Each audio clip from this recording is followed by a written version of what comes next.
Assalamu alaikum, my dear students. My name is Salman Riaz. Today we'll discuss chapter number 2, class 10 English. इसमें हमारे पास है poem The Beloved Pakistan. My Beloved Pakistan. इसमें सबसे पहले इसका theme देखते हैं कि पोइट जो है वो क्या कहना चाह रहा है. The poem expresses deep love and pride for our beloved Pakistan. कह रहा है ये जो पोइम है ये एक्सप्रेस करती है, जाहिर करती है गहरी मोहब्बत को और फ़ख्र को अपने प्यारे पाकिस्तान वतन के लिए. It beautifully describe the country natural beauty, ये मुल्क की कुदरती खूबसूरती को बयान करती है.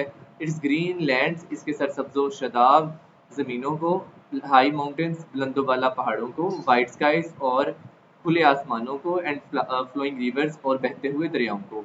The poet also highlights the importance of national flag, और साथ ही साथ जो पोइट है वो कौमी परचम की अहमियत के बारे में बताता है. And the sacrifices made by the people for the homeland, और कुर्बानियों के बारे में जो लोगों ने अपने मादरे वतन के लिए पेश की. Through the ideas the poet encourages unity, peace and learning and hard work. कह रहा है इन तसव्वुरात के ज़रिए से, थ्रू देयर आइडियाज, अपने तसव्वुरात के ज़रिए से शायर जो है इत्तेहाद, अमन, सीखने के अमल को और मेहनत को हौसला अफजाई करता है, उसकी तरगीब देता है. The poem specially inspires young readers to serve their country and play a positive role in building a bright future for Pakistan. कह रहा है साथ ही साथ खास तौर पर ये नज़म जो है, ये पोएम जो है नौजवान नस्ल को, नौजवान पढ़ने वाले लोगों को कहती है कि वो अपने मुल्क की खिदमत करें और एक मुस्बत किरदार अदा करें पाकिस्तान के लिए रोशन मुस्तकबिल बनाने में. फर्स्ट स्टैंजा है, O land of green so rich and true, ए सरसब्ज ज़मीन जो नेमतों से मालामाल और सच्ची और खूबसूरत है. With sky so wide and reverse blue, और जिसके आसमान बहुत वसी और दरिया नीले हैं. Your mountain stand with pride so high, तुम्हारे पहाड़ बड़े फख्र से बुलंद खड़े हैं. Your spirit source beyond the sky, और तुम्हारी रूह आसमान से भी बुलंद परवास करती है. स्टूडेंट ये था हमारे पास फर्स्ट स्टैंजा. अब इसकी एक्सप्लेनेशन इस तरह से है. These lines are taken from the poem my beloved Pakistan by anonymous. Anonymous यहाँ कोई नाम नहीं है, ठीक है, तो इसलिए यहाँ एनोनिमस लिखा गया है.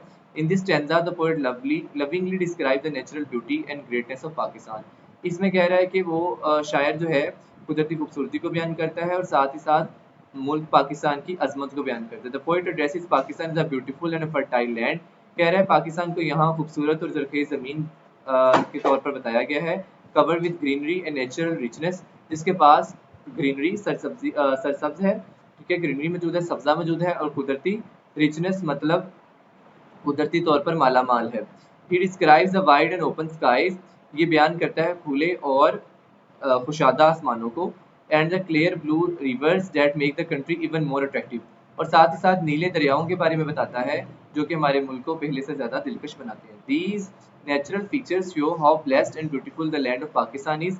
ये कुदरती खतोखाल हैं ये पाकिस्तान की खूबसूरती के बारे में, और साथ ही साथ जो चीज़ें इसको नवाजी गई हैं कि जिस कदर इसको नवाजा गया उसके बारे में है.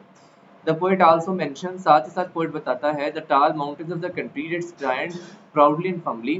कह रहा है कि ये जो बुलंद पहाड़ हैं, लंबे लंबे पहाड़ हैं मुल्क के, ये प्राउडली फख्र के साथ और मजबूती के साथ खड़े हैं.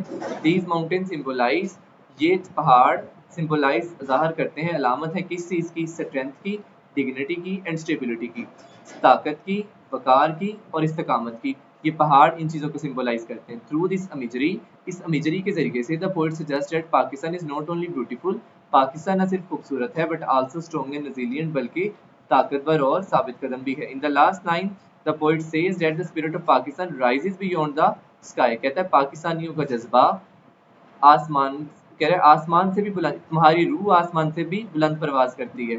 तो स्पिरिट ऑफ पाकिस्तान, पाकिस्तान का जज्बा जो है वो आसमान से भी आगे की तरफ जाता है. जैसे कि अल्लामा इकबाल ने कहा था कि सितारों से आगे जहां और भी हैं. जी बच्चे, नमाज का वक्त, अजान का वक्फा आ गया था तो इसलिए. This means that the courage, determination and hopes of the Pakistani people are very high. इसका मतलब ये है जो पाकिस्तानी लोग हैं, पाकिस्तानी लोगों के जो जज्बे हैं, जो उनकी जुर्रत है और उनका जो अज़म है और जो उनकी उम्मीदें हैं वो बहुत हाई हैं. Their love for their Motherland, वो अपने their love for their Motherland, उनके मादरे वतन के लिए उनका मोहब्बत, उनका प्यार, देयर ब्रेवरी, उनकी बहादुरी, and their determination to move forward make the nation great. और कहता है इनका जो अज़म है, जो पुख्ता अज़म, कह रहे हैं to move forward make the nation great, और यही कौम को अजीम बनाता है. This the stanza overall express deep pride, गहरे फ़ख्र को ज़ाहिर करता है, एडमायरेशन, तारीफ़ को, and love for the country, और मुल्क के लिए मोहब्बत को. एंड इट्स नेचुरल ब्यूटी, और इसकी कुदरती खूबसूरती को। एज मोहम्मद अली जिन्ना सेड, जैसे कि कायद मोहम्मद अली जिन्ना ने कहा, with faith, discipline and selfless devotion to duty, कहा है कि ईमान, नज़्म ज़ब्त और बेलौस अकीदत के साथ, अगर आपके काम के साथ अकीदत है, there is nothing worthwhile that you can't achieve, तो ऐसा कुछ भी नहीं है जो तुम हासिल नहीं कर सकते। 3 चीज़ें बताई हैं, ईमान, नज़्म ज़ब्त और बेलौस अकीदत के साथ अगर कोई काम करते हो तो फिर कोई चीज़ आपको नहीं रोक सकती किसी चीज़ को हासिल करने में। स्टूडेंट, ये था हमारे पास पोएम का फर्स्ट स्टैंजा। मिलते हैं नेक्स्ट स्टैंजा में, तब तक के लिए अल्लाह।